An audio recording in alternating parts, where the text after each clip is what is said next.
lads, Miss Perry here. So for class 2BT1, what we're going to be doing just now is the prep work for National 4 Expressions and Formula Unit. Most of you already have National 5 Numeracy. Do not worry if you don't have that yet. I can get you that at another time and it's going to be easy for you, so I'm not worried about getting that at all. But what we are going to do is continue with the rest of the National 4, so that is banked away. I mean, I don't envisage we're having to use it, but we're going to do it anyway.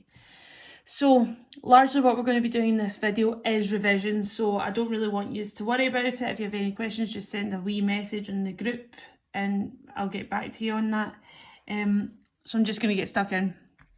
So this is E and F. Hopefully you can see that. 1.1, and this is algebra. Now guys, the stuff you did in your test previously, the one we've just done, that is way beyond the level that we're actually needing for National 4 units. So it's just to let you know. Okay, so the first thing we're going to do is expand single brackets.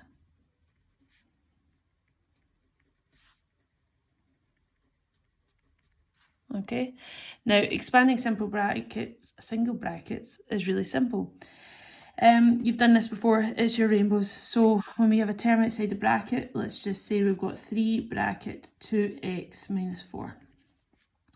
Then what we do is we use rainbows.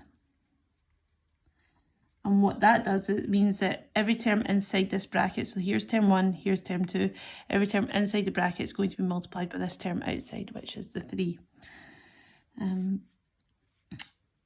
We're going to put times signs in our rainbows to show what you're doing.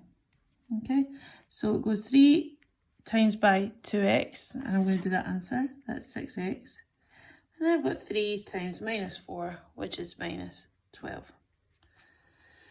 I'm not going to do much more of that because this is revision. If you need extra videos, I will point you in the direction of other people who have done some, but this should be enough for you just now.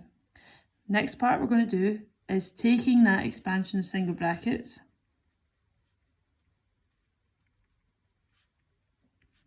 and we're going to add BIDMAS, which means we've got more than one operation and a bracket. Okay, so the example, I'm going to give you 2. I'm going to go with 4 bracket x plus 7 minus 22. Now BIDMAS says we're going to do the bracket first, so I'm going to expand this bracket here. 4 times x is 4x. 4 times plus 7 is plus 28. And this 22 is untouched because it wasn't part of the bracket. Now remembering what BIDMAS is, B is your bracket, and that's always first. I is your indices or powers. That's 2. 3, it has 2 stages which can go at the same time. That's division and multiplying.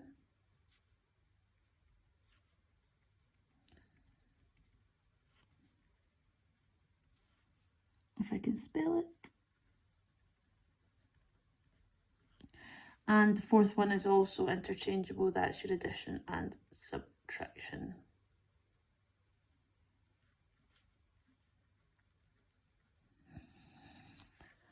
So now we can do the adding and subtracting, which in this case is just collecting like terms because obviously the 4x is separate to the numbers, so I'll just do your underlinings. We've got 4x, we've got 28 plus 22, we'll just put 4x down. 28 minus 22 is plus 6. Okay. This one's a slightly trickier example. It is 29 minus 4 bracket x plus 2. Now again, we're going to do that brackets first, but be careful you are multiplying by minus 4 in this case. Okay, that is a minus 4, so just be aware. I'm going to multiply again, first terms, 29 stays as is, it's not involved yet. Got a minus 4x, we're taking that and we're timesing it by the plus 2, that's minus 8. Again, collecting like terms. I'm going to have 21 minus 4x. Hopefully that's all pretty straightforward. What we're going to do is the basic common factor factorising. I'm just going to move this up. Hopefully it's all on the screen. Good. So we've got common factor factorising.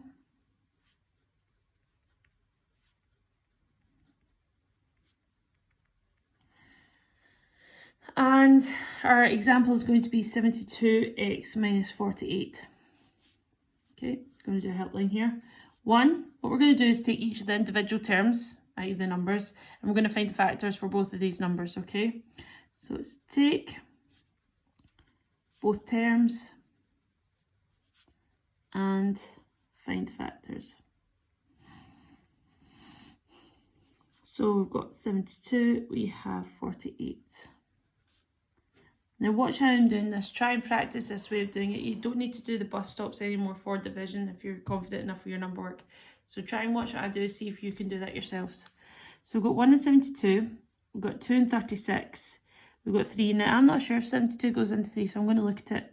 7 into 3 goes twice over and I'm carrying 1. I'm just carrying that 1 in my head. I know this number is 12. 12 into 3 goes 4 times, that's 24.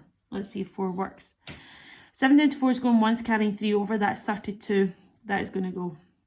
5 is definitely not. 6 is 12 and 8 and 9. And that is the end because you can see the numbers are quite close. 48, 1 and 48. 2 and 24. 3, I'm not sure, I'm going to check that. 4 into 3 goes once, carrying 1 over, that's 18. 18 divided by 3 is 6.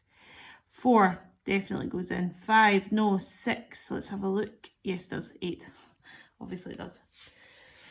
Now what we're going to do is we're going to choose the highest number that appears in both of the lists. Now these are all the numbers here that are the factors of 72. So that is one list. Don't take them as 4 separate lists. That is one list and this is the other list. So 2, choose highest common factor, i.e. the highest one between both lists. Now, the biggest number is 72. So I'm going to look to there first to see what the highest common factor is going to be. Does 72 appear in both lists? It doesn't. Does 36? Nope. 24 does. So therefore, 24 is my highest common factor. Final thing to do is place the highest common factor outside of the bracket.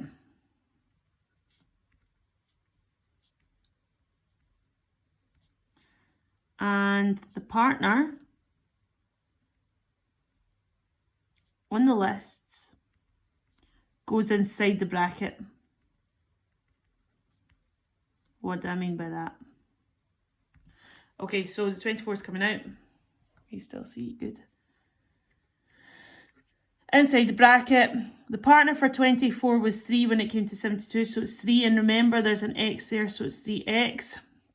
For 48, the partner was 2. So it's 24 and 2. And that is your solution. Okay. Right. That was the first part. I'm going to make another video when I get another sheet of paper.